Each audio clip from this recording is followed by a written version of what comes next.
தென்மேற்கு வங்கக்கடலில் நிலை கொண்டிருந்த குறைந்த காற்றழுத்த தாழ்வு பகுதி வலுப்பெற்றது.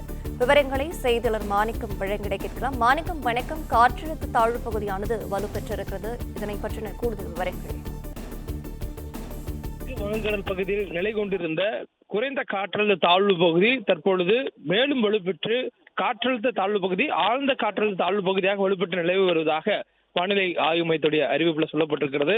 மேலும் தொடர்ந்து இது தென்மேற்கு வங்கக்கடல் பகுதியிலே நிலை கொண்டிருப்பதாகவும், இது அடுத்த 24 மணி நேரத்தில் இதோடைய நகரக்கூடிய திசையில மாற்றம் ஏற்பட்டு வடமேற்கு திசையில் நகரும் எனவும் வானிலை ஆய்வு மையத்துடைய அறிவிப்புல சொல்லப்பட்டிருக்கிறது.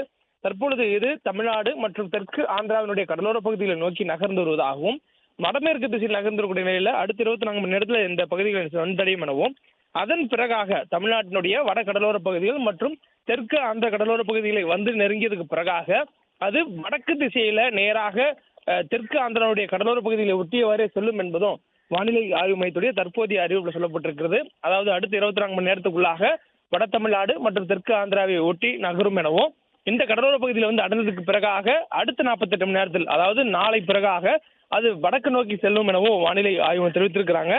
இதன் காரணமாக நமக்கு மழைக்கான வாய்ப்பு பொறுத்த மட்டில் 3 மாவட்டங்களுக்கு மட்டும் கனமழை என்றளவு நீடிக்கக்கூடிய வாய்ப்பு இருப்பதாகவும், ஒருவேளை இதனுடைய நகர்வில் ஏதோ மாற்றங்கள் இருக்கும் பட்சத்தில் நமக்கு மழைக்கான வாய்ப்பு தீவிரமடைவதற்கான சாதகமான நிலை ஏற்படும் என்பதனால அதை தொடர்ந்து கண்காணித்து வருவதாகவும் வானிலை ஆய்வும் குறிப்பிட்டிருக்காங்க. அதாவது இதற்கு முன்பாக நமக்கு நிகழ்ந்தது போலவே ஒருவேளை இது கடலோர பகுதிகளுக்கு அருகே வந்து நிலை கொள்ளும் பட்சத்தில் நமக்கு மழைக்கான வாய்ப்பு தொடர்ந்து நீடிக்கும். ஒருவேளை அது நகர்வு நிலை கொள்ளாமல் தொடர்ந்து நகரும் பட்சத்தில் நமக்கு மழைக்கான வாய்ப்பு அடுத்தடுத்து அது நகர்ந்ததுக்கு பிறகாக படிப்படியாக குறையும் என்பதும் தற்போதைய கணிப்பாக இருக்கிறது. மேலும் இது நகர்ந்து கரை நோக்கி வரும் பொழுது நமக்கு காற்றினுடைய வேகம், தரைக்காற்றுடைய வேகம் அதிகமாக இருக்கும் எனவும் குறிப்பிடப்பட்டிருக்கு.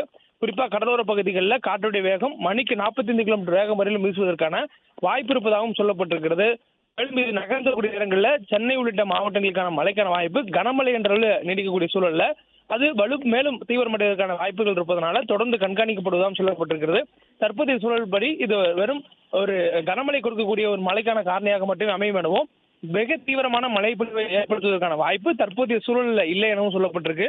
இது ஆழ்ந்த காற்றழுத்த தாழ்வு பகுதியை வலுவடைந்திருந்தாலும் கூட இது கனமழை என்ற அளவில் மட்டுமே மழைக்கான வாய்ப்பை ஏற்படுத்தக்கூடிய வகையில் தான் இருக்கும் எனவும், ஏன்னா அதோடைய நகரக்கூடிய திசை மேற்கு வடமேற்கு என்ற நிலையில தமிழ்நாட்டினுடைய கடலோர பகுதியை நோக்கி வந்ததிலிருந்து மாற்றம் ஏற்பட்டு தற்பொழுது வடமேற்கு திசையில தமிழ்நாட்டின் கடலோர பகுதிகளை ஒட்டியவாறு தெற்கு ஆந்திராவுடைய கடலோர பகுதியை நோக்கி நகரக்கூடும் என்பது தற்பொழுது கணிப்பாக இருப்பதனால இதனால் ஏற்படக்கூடிய மழையினுடைய வாய்ப்பு என்பது கனமழை என்ற அளவில் மட்டுமே இருப்பதற்கான வாய்ப்பும், அதனை தாண்டிய தீவிரமான அளவில் இருப்பதற்கு தற்போதைய சூழலில் வாய்ப்பு இல்லை என்பதனால தொடர்ந்து அதனுடைய நகர்வையும் அதனுடைய வளர்ச்சியையும் கண்காணித்து வருவதாக வானிலை ஆய்வு மையம் குறிப்பிட்டிருக்கிறாங்க.